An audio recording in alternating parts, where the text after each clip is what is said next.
Today we have the 15-foot Skybound Stratos trampoline. Got it a few days ago and I've been filming, reviewing, jumping, and all that good stuff. So we're going to start off today's video with some time lapses of me setting it up, some flips and tricks on it, and then we'll get to the review part of the video, even though it's all kind of mixed in between. And I will have timestamps on the screen now as well as in the description. So if you only want to see a certain part of the video, there you go. But it's all kind of good. So it's all kind of good, it's all great. So I hope everybody enjoys. If you are new to the channel, be sure to subscribe and like as always. So let's just get straight into the video, roll it. Went through a heck of a time setting it up. It took me like 1 or 2 days set it up, battling against night, and then the second time I was battling against an issue. I'll show you here.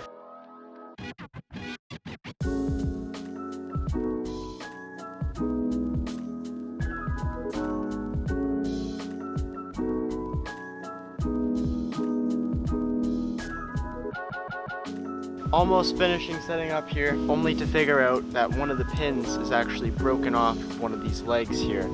So that would go in there in one of these holes to connect it, but it is broken off.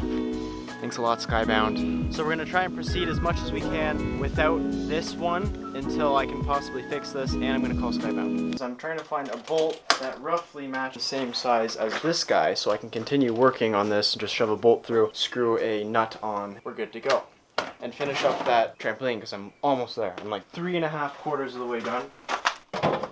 This is slowing down my life expectancy. So I think I found the perfect one. It basically matches this in size. Put that on, put the nut on, and we'll be good to go. That took an extra 1 or 2 hours to do, and it happened to be the hottest day of summer yesterday, and today being a close second. That's why I got this right here to counteract that, put that right beside the trampoline to spray me the whole time. I'm probably showing right now what I've done so far, some flips and landing some things I've been scared to do on the other trampoline, and I'm pretty much already landing them. Only great things to say about the trampoline so far, other than the fact that it was missing a pin in the one pole, which made my life hell. So I guess we'll just get into some more trampoline stuff and cinematics.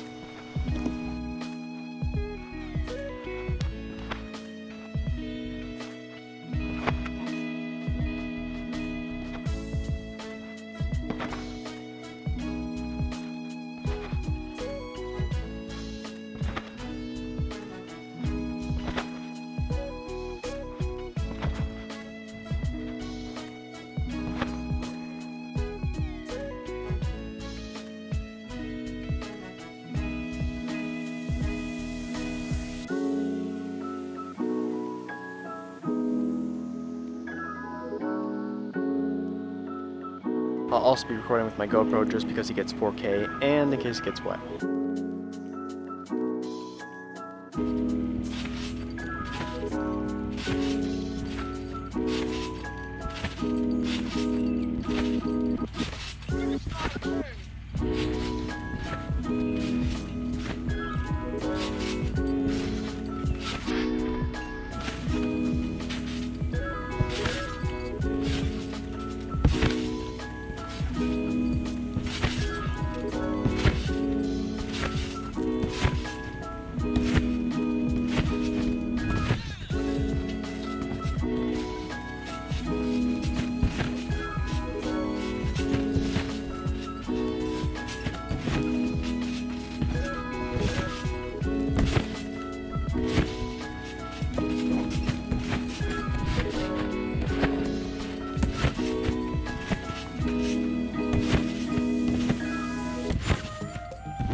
starting off with the review segment of this video, I paid $1,340 for it, total with shipping and everything. And for the shipping, it took around 13 days for it. 3 to 4 extra days it would have been if I hadn't went and picked it up from the shipper's location. It was 3 heavy boxes that they had there. So for the setup of the trampoline, it was actually really easy since there's no screws at all in the whole trampoline. It's just all those pins that I was talking about. And even the springs themselves were really easy to put on because they have these marked yellow V-rings on opposite sides, 4 of them, where you start off and go from there. All the instructions that it had for it was pretty straightforward. I managed to set up pretty much the whole thing all by myself, other than my girlfriend helped me out with setting up the enclosure, but other than that it was pretty easy, except for the one issue or 2 issues I ran into, which was pole that didn't have a pin in it. It was broken, so I had to deal with that. And the netting, when I was setting it up, I managed to get it crooked because I don't know if I was pulling it wrong, but on the one side it's a little bit crooked. And I've also noticed that the wind's getting real bad here.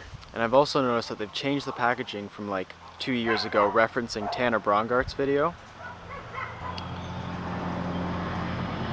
It's never quiet here for the middle of nowhere. But yeah, they changed that. They've made it a lot better since then for sure. It's quite sturdy on the trampoline too. Like they have these leg shoes on the bottom of the poles that hold it up. You'll see here that which makes the trampoline a lot more sturdy, as well as the trampoline being quite hefty helps it out with the sturdiness, and it makes very little noise jumping on it at all. Compared to the other trampolines, it's quite quiet. It's really nice. And the height you get on this thing is actually really awesome from just getting it new, hasn't been worn in at all. Alright, this sun came out of nowhere. It's just awesome. So here's the bounce test comparing the pink trampoline to the gray trampoline to the Skybound trampoline.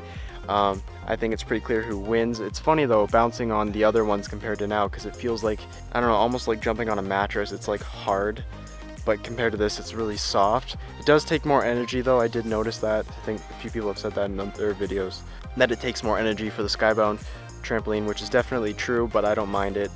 You gotta work out. And so far this trampoline's been a lifesaver with the enclosure and the padding, how it has no access to the springs at all unless you manage to dive underneath while it's bouncing and slip through, which I don't think is possible, but like I said, I've already managed to land a few things that I was scared to do, and my friend Kyle, I didn't record it, but they were over on the trampoline and landed a back 360 on it. He can barely do a backflip, so.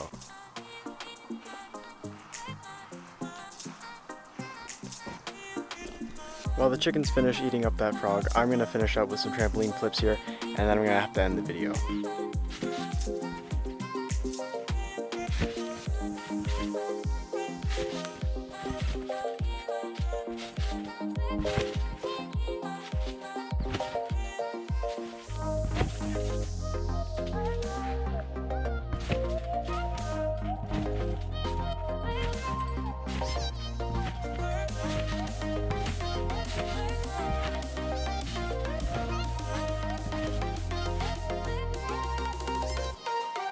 Well, that's gonna have to be it for this video. I hope everybody enjoyed the Stratos 15-foot review. I'm definitely liking it.